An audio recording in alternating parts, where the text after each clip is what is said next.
You ask Tiger to solve. This deals with linear equations with one unknown.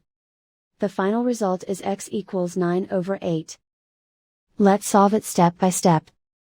Simplify the expression. Group like terms. Expand the parentheses.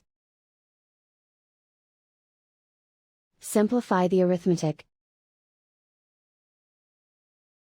Group like terms. Simplify the arithmetic. Expand the parentheses. Simplify the arithmetic.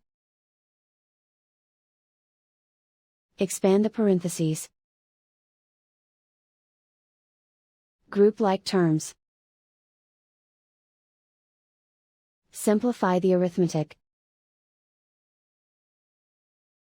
Group all constants on the right side of the equation.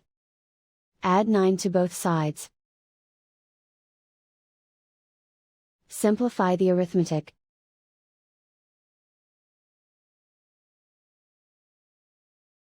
Isolate the x. Divide both sides by 8. Simplify the fraction. And so the final result is x equals 9/8.